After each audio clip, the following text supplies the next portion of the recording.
የኦርቶዶክስ ተዋሕዶ ቤተክርስቲያን ዝማሬዎች ወንጌልን ቁጭ አድርገው ያስተምራሉ፣ ይሰብካሉ ይለናል። ይህ የፕሮቴስታንት የመዝሙር ዝማሬ ይልቅ በተለይ ስለ ክርስቶስ በኦርቶዶክስ ቤተክርስቲያን የተሰሩ መዝሙሮች በጣም ፓወርፉል ናቸው። ለመስግን በጣም የነ ቴዎድሮስ ዮሴፍ ያዳነኝን አውቀዋል። በጣም በቃ ወንጌሉን ቁጭ የሚያደርጉት ጾመ ሐዋርያት ገብቷል። ጾመ ሐዋርያት የማይፈቅዳቸው ነገሮች ምንድናቸው?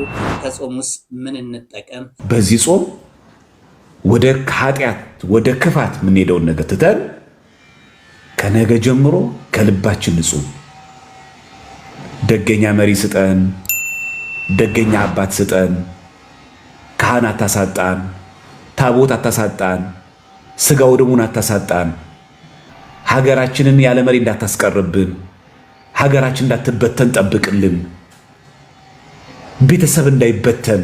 በቤታችን በረከትን ሊያሳጡን የሚችሉ ሶስት ነገሮች በአባታችን አሳዛኝና አሰቃቂ ዜና በዚሁ በመዲናችን ተሰምቷል።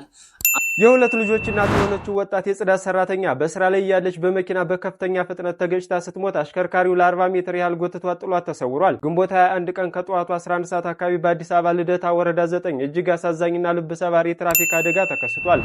በእንዲህ እንዳለ የትራንስፖርት ሚኒስቴር አንድ ህግ ማውጣቱን ተከትሎ ሁሉም አሽከርካሪዎች ድምጻችን ይሰማልን እያሉ ይገኛሉ። ስለ ጉዳዩም አዲስ ነገር ወጥቷል። እሱንም እንመለከታለን። yes ሹፌሮች ሐሳባችን ተሳክቷል። ሐሳባችን ገና ይቀጥላል።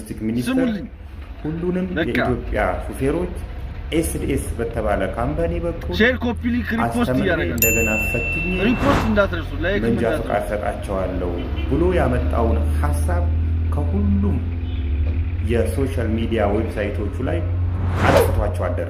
እነዚህንና ያስተምሩናል፣ ይገስጡናል ያልኳቸው ቪዲዮ ሲቀርብ ያለው ሰላም በዓለም ዙሪያ የምትገኙ ውድ ኦርቶዶክሲያን እንደምን አላችሁ? እንኳን ለጾመ ሐዋርያት አደረሳችሁ አደረሰን። ይህ ቪዲዮ ደርሷችሁ እየተመለከታችሁ ከሆነ ቪዲዮውን ላይክ፣ ሰብስክራይብ እንዲሁም ሼር እያደረጋችሁ ለተወዳጅ ኦርቶዶክሳዊት ወንድሞቻችን አድርሱልኝ። ቀጥታ ወደ ቪዲዮቹ እንሄዳለን። ሁላችንም በቤታችን ውስጥ በረከት እንዲኖረን እንፈልጋለን። ታዲያ በረከታችንን እንዳናጣ እነዚህን ሶስት ነገሮች በጥንቃቄ እናድርጋቸው ይሉናል አባታችን። እስኪ አብረን እንከታተላለን። እጅግ አሳዛኝ ዜና ተሰምቷል። ወጣቷ ኑሮዋን ለመግፋት ስትል በጽዳት ስራ ባለችበት ወቅት በትራፊክ አደጋ ህይወቷን አጥታለች። ጉዳት ያደረሰባትም አሽከርካሪ እንደተሰወረ ተነግሯል። እስኪ ዜናውን ሰምተን ለብዙዎች እናደርሰው። እስኪ ሁላችንም ለዚች እህታችን አንድ ጊዜ ትንሽ ደቂቃ ወስደን ፍትህ እንጠይቅላታለን። ይቺ እህታችንም በልደታ አካባቢ የመንገድ ላይ ጽዳት የምትሰራ የነበረ ሲሆንም ታዲያ በአንድ ቀን ሌሊት እጅግ በፍጥነት ሲጓዝ የነበረ መኪና ገሏት ይሄዳል ማለት ነው። መግደል ብቻ አይደለም፣ አስክሬኗንም እስከ 40 ሜትር ድረስ በመኪናው ላይ ይዞ ከሄደ በኋላ እዛው ጥሏት ማለት ነው፣ ጠፍቷል ማለት ነው።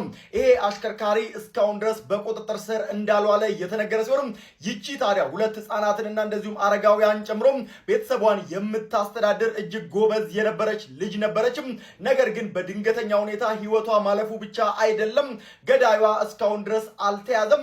ስለዚህ ፖሊሶች፣ ትራፊኮች እንደዚሁም የገራጅ ቤት ባለቤቶችም እባካችሁ ለዚህ ሴት ፍትህ እንዲሰጣትም ሁላችሁም ያያችሁትን ጥቆማ በሙሉ ለፖሊስ እንድትሰጡም በዚሁ አጋጣሚ መልእክቴን አስተላልፋለሁ። ለቤተሰቦቿ መጽናናትን እመኛለሁ። ለሷም ነፍስ ይማር። ይህ በእንዲህ እንዳለ ሹፌሮች የትራንስፖርት ሚኒስቴር ያወጣውን ህግ ተከትሎ ድምጻቸውን ከፍ አድርገው እያሰሙ ይገኛሉ። በአሁኑ ሰዓት ታዲያ ሁሉም አሽከርካሪዎች እንግዲህ እንደገና የብቃት ማረጋገጫ መውሰድ እንደሚጠበቅባቸው ተወስኗል። የጊዜ ገደብም እንደተቀመጠለት ተነግሯል። መልእክቱን እንከታተል። yes ሹፌሮች ሐሳባችን ተሳክቷል። ሐሳባችን ገና ይቀጥላል። ስሙልኝ ሁሉንም የኢትዮጵያ ሹፌሮች ኤስዲኤስ በተባለ ካምፓኒ በኩል ሼር ኮፒ ሊንክ ሪፖስት ያደርጋል። እንደገና ፈትኜ ሪፖስት እንዳትረሱ ላይክ መንጃ ፈቃድ ሰጣቸዋለሁ ብሎ ያመጣውን ሐሳብ ከሁሉም የሶሻል ሚዲያ ዌብሳይቶቹ ላይ አጥፍቷቸው አደረ። ከሁሉም ላይ እንግዲህ ይሄ መጀመሪያውኑ ትክክል እንዳልሆነ ለኢትዮጵያ ሹፌሮች ታስቦ ኢትዮጵያ ውስጥ ለሚደርስ አደጋ ታስቦ ሳይሆን ኤስዲኤስ እና ለመሰሎቹ ታስቦ ዝም ብሎ ድንገቴ የሆነ ሐሳብ ገንዘብ ማግኛ ሀሳብ መሆኑን ሹፌሮችና የተለያዩ አካላት ጫና ሲያሳድሩበት እንዲያጠፋ ተገዷል። እኛ ግን አሁንም ይሄ ነገር ጠፍቷልና ዝም አንልም።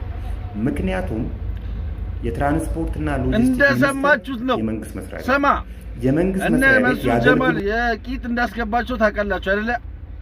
እነዚህንም አሁን ማለት ነው በእኛ ድምፅ፣ በእኛ ትብብር፣ በእኛ ጩኸት ቂጥ እንደሚከታቸው ማለት ነው እርግጠኛ ነው። ቂጥ ይከታቸው ማን ይኸው ሲጀመር ማለት ነው። በእውነት እኛ እንደዚህ ጮኸን መፍትሄ ከሌለ ራሱ በራሳችን ማፈር አለብን። ገባችኋ? በራሳችን ጩኸታችን ድምፅ ማምጣት ሞራል መሆን መቻል አለብን። አሁን ተበስተ ደግሞ ጉዳዩን ከያዘው በቃ ፊክስ ይሆናል። ምንም የሚያሰጋ ነገር የለም። አሁን ተበርሲሳ ጉዳዩን ይዞታል። ገባችሁ አይደለ? ስለዚህ ሁሉን ነገር በሱ ላይ ጥለነው ሁሉ ነገር እንደሚስተካከል ተስፋ እናደርጋለን። እነዚህ ጅቦች እኛን አይበሉም። ገባችሁ አይደለ? በደንብ ሼር ኮፒ ሊንክ አድርጉት። አሁን ተበርሲሳ ትችላለህ እያላችሁ ኮፒ ሊንክ እያደረጋችሁ ኮሜንት ጻፉለት፣ አድርሱለት። ገባችሁ? መንጃ ፈቃድ ድጋሚ ተፈትናችሁ አውጡ ተብሏል አይደለ? ፒኤችዲ ያላቸውም ድጋሚ ተፈትነው ድጋሚ ተምረው ይፈተኑ። እምጠረጥረው ሰው አለኝ እኔ እምጠረጥረው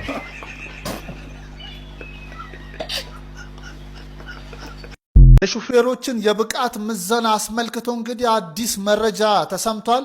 ይህ ስልጠናም እንግዲህ በ15 ቀን ውስጥ እንደሚጀምር የተገለጸ ሲሆን ሹፌሮቹን በመረጡት የአሽከርካሪ ተቋም መሰልጠን ይችላሉ። ስለ ክፍያውም እንግዲህ ምዝገባ ለምዘናና ለሰርተፊኬት ምንም አይነት ክፍያ የማትከፍሉ ሲሆን ነገር ግን ለዛ አሽከርካሪ ተቋም ትከፍላላችሁ ማለት ነው። ስልጠናውም እንግዲህ ለ5 ቀናት የሚቆይ ነው።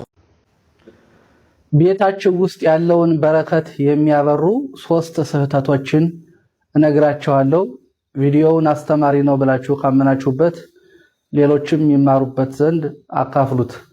እንግዲህ ቤታችን ውስጥ የገባውን በረከት የሚያበሩብን 3 ስህተቶች፣ አንደኛውና የመጀመሪያው የተቀደሱ ዕቃዎችን ከጌጣጌጦች ጋር ማስቀመጥ። ለምሳሌ መጽሐፍ ቅዱሳችን፣ የጸሎት መጽሐፋችን፣ እነኚህ የአንገት መስቀላችን፣ እነኚህ የእግዚአብሔር መንፈስ ያለባቸውና የእግዚአብሔር በረከት ያለባቸው የተቀደሱ ዕቃዎች ናቸው። እነዚህ ዕቃዎች ለብቻ እነሱን በሚመጥን ቦታ ላይ ነው መቀመጥ ያለባቸው እንጂ ከጌጣጌጦች ጋር ለምሳሌ ከጆሮ ጌጥ ጋር፣ ከአንገት ጌጥ ጋር፣ ከፀጉር ጌጥ ላይ ጋር አብራችሁ ማስቀመጥ የለባችሁም። በተለይ በዚህ የምትጠቁት ብዙዎቻቸው ሴቶች ናችሁና ይህን እንዳታደርጉ። ይህንን ካደረጋችሁ ቤታችሁ ያለው የእግዚአብሔር በረከት ይርቃችኋል እና አንደኛው ይህ ነው። ሁለተኛው ደግሞ በስዕል አድኖ ፊት መጨቃጨቅ። ለምሳሌ ባልና ሚስት ልትሆኑ ትችላላችሁ፣ እህትና እህት፣ ወንድምና እህት ልትሆኑ ትችላላችሁና በስዕል አድኖ ፊት አይደለም መሰዳደብ፣ አይደለም መጨቃጨቅ ይቅርና እንደው የማይመጥን ወሬ እንኳን ማውራት የለብንንም። ለምሳሌ የእመቤታችን ስዕል፣ የቅዱሳን ስዕል፣ የሥላሴ ስዕል ቤታችን ውስጥ አሉ። ሲጨንቀን ተንበርክከን አልቅሰን የምንጸልይባቸው ስዕሎች ፊት አሉባልታ፣ ዝም ብሎ የማይመጥን ወሬ፣ ጭቅጭቅ፣ መሰዳደብ በስዕል ፊት ጥሩ አይደለም። ለምሳሌ ቅድስት ቤተክርስቲያን ውስጥ እኮ ብትሆኑ አክብራችሁ ዝቅ ብላችሁ ሰግዳችሁ ጸጥ ብላችሁ ጸልያችሁን አይደል የምትወጡት? ቤታችሁ ሲሆኑ ስዕሎቹ ሊቀሉባችሁ አይገባም ነው።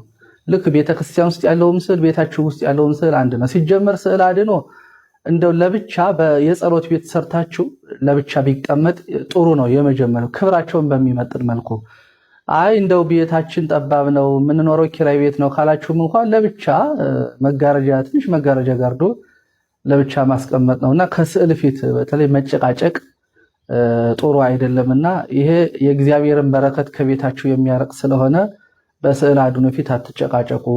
የማይመጥን አሉባልታ ተራ ወሬ አታውሩባቸው ለማለት ነው። ሌላው ሶስተኛው ጸበል ቀርታችሁ የመጣችሁበትን ዕቃ ሌላ ነገር መጠቀም። ለምሳሌ ከገዳምም ሊሆን ይችላል፣ ከምንገለገልበት ደብርም ሊሆን ይችላል። ጸበል ቀርተን በአንድ ሃይላንድ ይዘን መጣን። ጸበሉ ካለቀ በኋላ በዚያ በጸበሉ ሃይላንድ ውሃ የምትቀዱበት አላችሁ፣ ጠላ የሚቀዳበትም አለ፣ ጠጅ የሚያንቆረቁርበት አለ። እንደው ይባስ ብሎ አረቄ ሁሉ የሚሞሉበት ሰዎች አሉና ይህንን እንዳታደርጉ። የጸበል ዕቃ የጸበል ዕቃ ነው። ያንን ሃይላንድ መልሶ ጸበል መቅዳትና ያ የብቻ የጸበል ዕቃ ነው እንጂ ውሃ እንኳ ቢሆን በዚህ ሃይላንድ መጠቀም የለባቸውም። እነኚህ 3 ነገሮች ቤታችሁ ውስጥ የገባውን የእግዚአብሔር በረከት የሚያርቁ ናቸውና እነዚህን ስህተቶች እንዳታደርጉ የሥላሴ ቸርነት የመብራን አማላጅነት በረከት ከሁላችን ጋር ይሁን። አባታችንን እናመሰግናለን። ቃለ ሕይወት ያሰማልን። ጾመ ሐዋርያት ገብቷል። ይህ የሐዋርያት ጾም ታዲያ ምን በረከቶችን ይዞልን መጥቷል? ከዚህ ከጾመ ሐዋርያት ምን ነገሮችንስ እንጠቀም? እስኪ ከወንድሞቻችን እንከታተል። ሰኔ ጾምን ወይም ደግሞ የሐዋርያት ጾምን ለምን እንጾመዋለን? እስከ ስንት ሰዓት ድረስ እንጾመዋለን? እንዴት እንጾመዋለን? የእውነት ይሄ የሐዋርያት ጾም ወይም ደግሞ የሰኔ ጾም ቄስ ብቻ የሚጾመው ጾም ነው? እኛ መጾም የለብንም? እንግዲህ ሁላችሁም እንደምታውቁት ነገ ግንቦት 24 የሰኔ ጾም ወይም ደግሞ የሐዋርያት ጾም ይጀምራል። ስለዚህ ከሰኔ ጾም ጋር ወይም ደግሞ ከዚህ ከሐዋርያት ጾም ጋር ተያይዞ ብዙ ጥያቄዎች ይነሳሉና ይህንን ቪዲዮ አጠር አድርጌ ሰርቻለሁ። እነዚህ የሚነሱባቸውን ጥያቄዎች በሙሉ ይመልሳል ብዬ አስባለሁ። በሚቻላችሁ መጠን በደንብ አድርጋችሁ ኮፒ ሊንክ በማድረግ ለሁሉም ሰው እንዲዳረስ አድርጉት። ሰኔ ጾም ወይም ደግሞ የሐዋርያት ጾም ቅድስት ቤተክርስቲያናችን ከ7 ዓመት በላይ የሆኑ ሰዎች በሙሉ እንዲጾሟቸው ከአዘዘቻቸውና ከአወጀቻቸው ከ7ቱ የአዋጅ ወይም ደግሞ የግዴታ አጽዋማት ውስጥ አንዱ ሲሆን ከሁሉም በላይ ደግሞ በጌታችንና በአምላካችን በመድኃኔዓለም በኢየሱስ ክርስቶስ በራሱ አንደበት ቀን የተቀጠረለት ትንቢት የተነገረበት ምሳሌ የተመሰለለት ጾም በመሆኑ ከሌሎቹ ጾሞች ለየት ያለ ጾም ይሆናል። አዎ የማቴዎስ ወንጌል ምዕራፍ 9 ከቁጥር 14 ጀምሮ ተመልከቱት። ፈሪሳውያን ወደ ጌታችን መጥተው ደቀ መዛሙርት ሐዋርያቱ ለምንድነው የማይጾሙት ብለው በጠየቁት ጊዜ እርሱም ጌታችን የመለሰላቸው አጭር መልስ ነበረ። እርሱም ሚዜዎች ሙሽራው ከእነርሱ ጋር እያለ ሊያዝኑ ይችላሉን? ነገር ግን ሙሽራው ከእነርሱ የሚወሰድበት ጊዜ ይመጣል፣ ያኔ ይጾማሉ ብሎ ትንቢት ተናግሮ ነበር። ታዲያ በዚህ በጌታችን ትንቢትና መልስ መሰረትም ሙሽራው ከእነርሱ የተወሰደ ጊዜ ይጾማሉ ባለው መሰረት ጌታችን ከአረገ በኋላ መንፈስ ቅዱስ ይወርድላቸዋል፣ ለ10 ቀን ጠብቁ ብሏቸው በበዓለ ጰራቅሊጦስ ጴንጤቆስጤ ቀን ወይም ደግሞ ርደተ መንፈስ ቅዱስ በወረደበት ቀን መንፈስ ቅዱስ ወርዶላቸው በተለያየ ቋንቋና በተለያየ ልሳን ተናግረዋል። ታዲያ መንፈስ ቅዱስን ከተቀበሉ በኋላ እናንተም መንፈስ ቅዱስን ከተቀበላችሁ በኋላ አሕዛብን በአብ በወልድ በመንፈስ ቅዱስ ስም እያጠመቃችሁ ደቀ መዛሙርቴ አድርጓቸው ብሎ አዘዟቸው ነበረ። ይህንን ትእዛዝ ከመፈጸማቸው በፊትም ሁሎችም ተሰብስበው የወንጌልን ስብከት ከመጀመራቸው በፊት ለ40 ቀን ያክል ጾመው ነበረ። ከጌታችን የተማሩትን ጾም እነሱም ደግሞታል። ሁላችሁም እንደምታስታውሱትና እንደምታውቁት ጌታችን ወደ ስብከት ከመምጣቱ በፊት ለ40 መዓልትና ለ40 ሌሊት በገዳመ ቆሮንቶስ ጾሞ ነበር አይደል እንዴ? ይህንን ምሳሌ በማድረግ እነሱም ለስብከት ዓለምን ከመከፋፈላቸው በፊት በሊቀ ሐዋርያት በቅዱስ ጴጥሮስ አዛዥነትና መካሪነት 40 ቀን ጾመው ወደ ስብከተ ወንጌላቸው ተሰማርተዋል ማለት ነው። ታዲያ ቅድስት ቤተክርስቲያናችን ይህንን ምሳሌ በማድረግ ሐዋርያዊት የሆነች ቤተክርስቲያን ናትና ይህንን የሰኔ ጾም ወይም ደግሞ የሐዋርያት ጾም ከ7ቱ የአዋጅ አጽዋማት አንዱ አድርጋ አስቀምጣልናለች ማለት ነው። ታዲያ እኛም ምእመናኖች ልክ እንደ ሐዋርያት ሁሉ ልባችንን ንጹሕና ሕሊናችንን ንቁ አድርገን ይህንን ጾም ልንቀበለው ይገባል ማለት ነው፣ በደስታና በፌሽታ። ምክንያቱም ጾም የነፍስን ቁስል ታድናለች፣ የሥጋ ፍትወትንም ታስወግዳለች። ለጎልማሶች ለወጣቶችም ደህንነትን፣ መታገስን፣ ትዕግስትን ታስተምራለች እንዳለ ቅዱስ ያሬድ በድጓው። እሺ ጾሙ የሚጾምበትን ምክንያት ካወቅንና ከተረዳን እስከ ስንት ሰዓት ድረስ ይጾማል ለሚለው በፍትሐ ነገሥት ትእዛዝ መሰረት የሐዋርያት ወይም ደግሞ የሰኔ ጾም እስከ 9 ሰዓት ድረስ ይጾማል። ከዚያም በላይ መጾም እችላለሁ የሚል ሰው የበለጠ በረከትን ረድኤትን ያገኛል እንጂ የሚቀነስበት ነገር የለም። እንዴት እንጹመው ያልን እንደሆነ ጾም ሙሽሪትን ትመስላለች። አዎ አንዲትን ሙሽሪት በሰርግ አዳራሽ ውስጥ የሚጠብቁ ታዳሚዎች አዳራሹን ያስጌጡታል፣ ያስውቡታል፣ ይሸልሙታል። እነርሱም ንጹሕ ልብስ ይለብሳሉ። ወደ ሰርጉ አዳራሽ የሚገባው ሰው እንኳን ሙሽሪትን እንዳያስቀይማት ንጹሕ ልብስ መልበሱን ያረጋግጣሉ። የቆሸሸና ያደፈ ልብስ ከለበሰ ግን ከአዳራሹ ከሰርጉ ያስወጡታል። እኛም እንግዲህ እንዲህ ልንሆን ይገባል ማለት ነው። ልቦናችንን ንጹሕ በማድረግ ሕሊናችንን ንቁ በማድረግ ሊል ዘሊል ከመሆን በመራቅ የክፋት እርሾን በማስወገድ ጾምን አጅቧት የሚመጡትን አጃቢዎቿን ልንቀበል ይገባል ማለት ነው። ስንጾም ለምጽዋት የተዘጋጀን ነው። የጾም አጃቢው አንዱ ምጽዋት ነው። ስንጾም ለትሕትና የተዘጋጀን ነው። ራሳችንን ዝቅ ማድረግ ያስፈልጋል። እንግዲህ ድህነተ ሥጋ ድህነተ ነፍስን የምንፈልግ ከሆነ በዚህ መልኩ ጾሙን እንቀበለዋለን ማለት ነው። እሺ ይህንን በዚህ ከጨረስን ወደ ቀጣዩ ሐሳብ ስንሄድ እውነት የሐዋርያት ጾም የሰኔ ጾም ቄስ ብቻ የሚጾመው ጾም ነውን? ይሄ የሰነፎች ወሬ፣ የሰነፎች ንግግር ነው። ጌታችን አምላካችን መድኃኔዓለም ኢየሱስ ክርስቶስ ወደ መዋዕለ ስብከቱ ከመሰማራቱ በፊት በጾም እንደጀመረው ሁሉ ሐዋርያትም መንፈስ ቅዱስን ከተቀበሉ በኋላ ወደ ወንጌል ትምህርት ከመሰማራታቸው በፊት በጾም ጀምረውታል ተባብለናል። ታዲያ ሐዋርያዊት የሆነችው ቅድስት ቤተክርስቲያናችን ሐዋርያቱን አርአያ አድርጋ ጳጳሳት፣ ቀሳውስት፣ ዲያቆናት ክህነትን ካገኙ በኋላ ወደ አገልግሎት ከመሰማራታቸው በፊት ለ40 ቀን እንዲጾሙ ትናገራለች። መነኮሳትም የምንኩስና ቆብን ደፍተው ወደ ተጋድሎ ከመሄዳቸው በፊት ለ40 ቀን እንዲጾሙ ትናገራለች። ባለትዳሮች እንኳን በቅዱስ ቁርባን በተክሊል ከተጋቡ በኋላ ወደ ስጋዊ ተግባራቸው ከመሄዳቸው በፊት ሕይወታቸው እንዲባረክላቸው፣ ትዳራቸው እንዲባረክላቸው፣ ልጆቻቸው እንዲባረኩላቸው ለ40 ቀን እንዲጾሙና ሱባኤ እንዲይዙ ቤተክርስቲያናችን ትናገራለች፣ ታዝዛለች። ታዲያ ይሄ ማለት ግን ቅድስት ቤተክርስቲያናችን ለልጆች፣ ለካህናት፣ ለምእመናት ብላ ያወጀችው የለየችው ጾም በፍጹም የለም። አዎ እርግጥ ነው ምእመናን በፈቃዳቸው ያለ ግዴታ የሚጾሙት ጾም አለ። እርሱም የጽጌ ጾምና የጳጉሜ ጾም ነው። ከዛ ውጭ ያሉት 7ቱ የአዋጅ አጽዋማት ግን ከ7 ዓመት በላይ ያለ ማንኛውም ጤነኛ ሰው እንዲጾመው በአዋጅ የታዘዘና የታወጀ ነው። ስለዚህ ይህ የሐዋርያት ወይም ደግሞ የሰኔ ጾምም የአዋጅ ጾም ስለሆነ ከ7 ዓመት በላይ ያለ ሰው በሙሉ የሚጾመው ጾም ይሆናል ማለት ነው። እንግዲህ የዚህ ዓመት የሰኔ ወይም ደግሞ የሐዋርያት ጾም ነገ ግንቦት 24 ይጀምርና ሐምሌ 5 ቀን ያልቃል ማለት ነው። በእነዚህ ቀኖች ውስጥ ማለትም ከግንቦት 24 እስከ ሐምሌ 5 ድረስ ለ41 ቀን ለ41 ተከታታይ ቀናት እንጾማለን ማለት ነው። እሺ በመጽሐፍ ቅዱስ ላይ ተጠቅሳ የምናገኛት ታላቋ እናታችን ቅድስት ዮዲት በ3 ቀን ጾም ያንን ክፉ የሆነ የእስራኤል ጠላት በ3 ቀን ጾም ከጣለችው እኛ 41 ቀን ጾመን ምን እንጥል ይሆን ነው ጥያቄው። ወገኖች ጾም ማለት ልቡ ለሚመለስ ጠላት ልብን የሚሰጥ ለማይመለስና ክፉ ለሆነ ጠላት ደግሞ የሚዋጋ ስውር የብርሃን ሰይፍ ነው። እንግዲህ በድጋሚ እንኳን አደረሳችሁ እንኳን አደረሰን ብያለሁ። ይህ ቪዲዮ ጠቃሚ ሆኖ ካገኛችሁት በሚቻላችሁ መጠን በደንብ አድርጋችሁ ኮፒ ሊንክ በማድረግ ለሁሉም ሰው እንዲዳረስ አድርጉት። ለቤቱ አዲስ ሆናችሁ ፎሎ ማድረግ እንዳይረሳ። መድኃኔዓለም ኢየሱስ ክርስቶስ ጾሙ ለሀገራችን ለኢትዮጵያና ለኦርቶዶክስ ተዋሕዶ ቤተክርስቲያናችን ሰላምን፣ ፍቅርን፣ አንድነትን፣ መታሳሰብን የሚሰጥ ያድርግልን። አሜን። ይቆያል። ወንድሞቻችንን እናመሰግናለን። ቃለ ሕይወት ያሰማልን። ይህ የፕሮቴስታንት እምነት ተከታይ የሆነ ወንድማችን አንድ እውነትን ተናግሯል። የኦርቶዶክስ ተዋሕዶ ቤተክርስቲያን ዝማሬዎች ወንጌልን ቁጭ አድርገው ይሰብካሉ ይለናል። እስኪ ካንደበቱ የተናገረውን እንስማ። ፕሮቴስታንት የመዝሙር ዝማሬ ይልቅ በተለይ ስለ ክርስቶስ በኦርቶዶክስ ቤተክርስቲያን የተሰሩ መዝሙሮች በጣም ፓወርፉል ናቸው። በጣም ለምሳሌ እነ ምንዳዬ ድሮ የሚዘምሯቸው መዝሙሮች ማለት የክርስቶስን እንዴ ፍቅር ማረከኝ በህይወቴ በዘመኔ በጣም የሚነኩ በጣም እንዴ ብለዋልና በእኔም ስለምወደው እስቲ እንዴ ያንተ መረዳት ኃይለኛ ስለሆነ ፍቅር ማረከኝ በህይወቴ በዘመኔ ፍቅር ማረከኝ በህይወቴ በዘመኔ እግዚአብሔር ለኔ መድኃኒቴ ፍቅር ማረከኝ በህይወቴ በዘመኔ ይላል። በጣም ነው ወንድም ላመስግን እኔ ጌታ በጣም የነ ቴዎድሮስ ዮሴፍ ያዳነኝን አውቀዋል። በጣም በቃ ወንጌሉን ቁጭ የሚያደርጉት እንደዚህ አሁን ቴዲ ዮሐንስ ወንጌል ምዕራፍ 9 ቁጭ ትዝታው ስመሰክር አይኔን እንዳበራ በጣም የሚገራርሙ ሜሴጆች አሉ። የሆነ ምናምን ኦርቶዶክስን እንደዚህ ጥግም ታይዘው ሃይማኖት አይደለም። ይሄ ዝም ብሎ መድረክ ላይ ሸሽ ምናምን ከማለት በጣም በማስተዋል የሚዘመሩ መዝሙሮች ናቸው። የኦርቶዶክስ ታዲያ ሁሉ ነገሯ ክርስቶስን ይሸታል።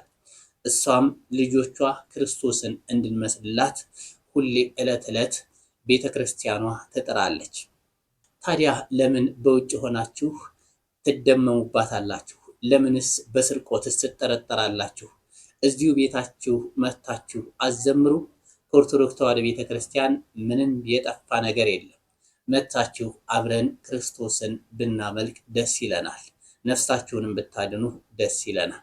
ፕሮቴስታንቲዝም ቤት ያለውን አንተም ታውቀዋለህ። ወደ ዘፈን የሄደና ጭራሽኑ ከዘፈን ሙሉ በሙሉ እየተኮረጀ የሚዘመሩ ዝማሬዎች ናቸው። አይጨፍሩም። ማን ያለው እንዴን? አረ መጨፈርማ እነሱ ይጨፍሯት። አረ አይጨፍሩም። መዝሙራቸው ሁሉ ዘፈን ይኸው ይጨፍራሉ። አረ እነሱ ያልጨፈሩማ አባቴ። እስቲ ወሬ እኔ እኮ አብዮት እንደነሱ መች ይጨፍራል?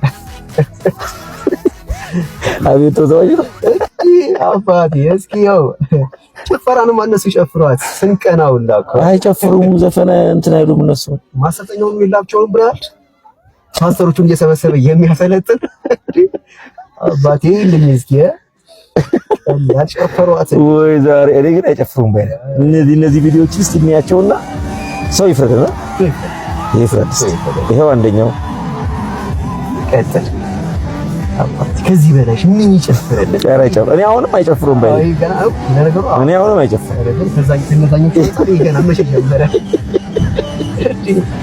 ይሄም አይጨፍሩም። አንድ ኢምራን የሚባል የዋሃብያ እምነት ተከታይ አለ። ስለ ኦርቶዶክስ ተዋሕዶ ቤተክርስቲያን አስተምሯን በማጣመም የማትለውን በማለት ኦርቶዶክስ ተዋሕዶ ቤተክርስቲያንን በአደባባይ ሲዘልፍና ሲሳደብ አይተናል። ታዲያ ለሱም ወንድሞቻችን ምላሽ ሰጥተዋል። እስኪ አብረን እንከታተላቸው። አረ ከእስልምና ወገን ያለው ኢምራን እጅግ በጣም ከባድ የሆነ ጥያቄ ነው የጠየቀን። ኦርቶዶክሳውያኖች ተጨነቅን፣ በቃ ማስረጃ የለንም እንዴት እንሆን ምናምን። እሱ ሊመልስ ካላችሁ አትመልሱም፣ ግን ዝም ብላችሁ እዩት። መልስ ካለ ሞክሩ።